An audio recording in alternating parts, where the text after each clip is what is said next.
vacuum in the pool. There's two different ways you can do it. One, you can do a traditional manual vacuum with your hose, or if you have a robot, you can do it with a robot. A lot of homeowners love the robots because it's a set and forget. So they do a random pattern, they clean and all that stuff, they run for about 3 hours at a time. The manual vac, however, is the most efficient vac you are going to get. Isn't that right, Corey? Yep. So, setting this up, very first thing we do, we put the vacuum head on the end of your telepole.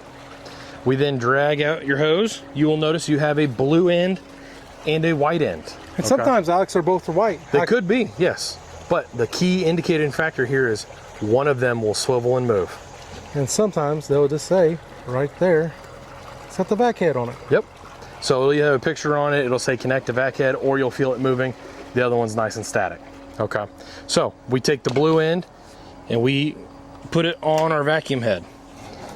We are then going to take our vacuum pole and drop it right in the water. So there's a bunch of different ways you can fill this hose full of water. This, over time, we have realized is the most efficient way and the easiest way to do it. So I have a hand on my hose. I'm going to take all the rest of this hose and drop it right there in the water. So while I'm doing this, I'm going to feed this hose in the pool, hand over hand, straight down. Why do I do this, Corey? Because what you're doing, you're forcing the hose straight into the water, which would in turn fill the hose.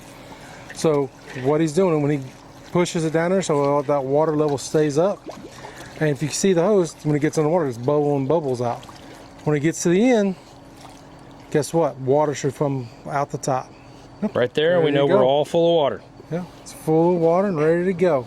And Bella's there ready to give him some kisses. Kisses and assisting. So I take our basket out. When we look in the bottom of our skimmer, we only have one opening. So it's real hard to miss where this is going in. So that goes right through the face of the opening. We then grab it. Oh, hi. So one thing, when you go to vacuum, you gotta make sure we're on the skimmer. We wanna make sure we have the pump set at a setting that way it has plenty of suction. That way when we go set our vac up here, we are ready to go. So this side's the skimmer, this side's the main drain, this is your pointer. Whatever this points to is whatever line that's pulling from. That's half and half, that's full main drain, 3/4 main drain, quarter skimmer, half and half again, 3/4 skimmer, quarter main drain, all the way to the skimmer. Now sometimes you got to crack it open a little bit because you have a lot of suction sometimes out of these pumps. So let's go hook it up to the skimmer and drop it on. As soon as it got close, it sucked it right out of his hand. You seen the hose move.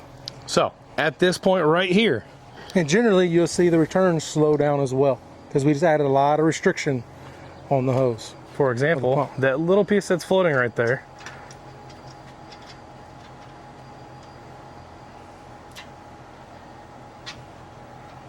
is now sucked up. You are pushing this nice and easily back and forth at the bottom of the pool. Why do you want to go slow, Corey?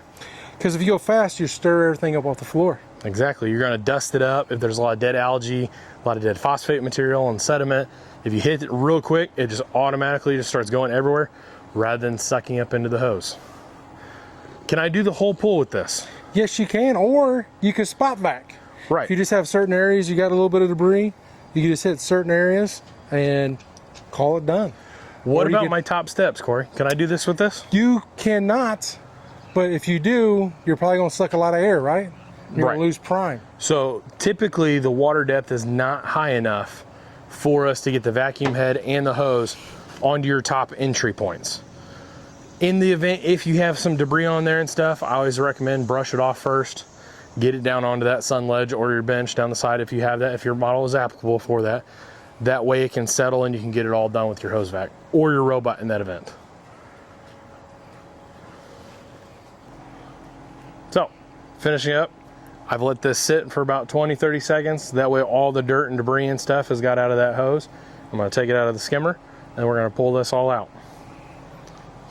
So, reach down here, lift it off the skimmer,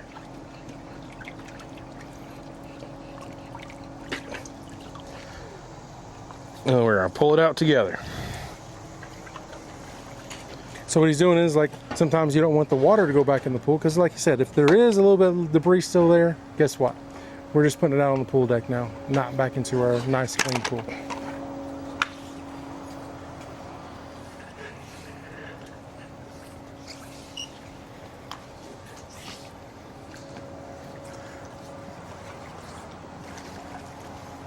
Some pool cleaners, Alex, right, that are suction off the skimmer, Yes. you need to lay the hoses out like this to keep the memory out of it.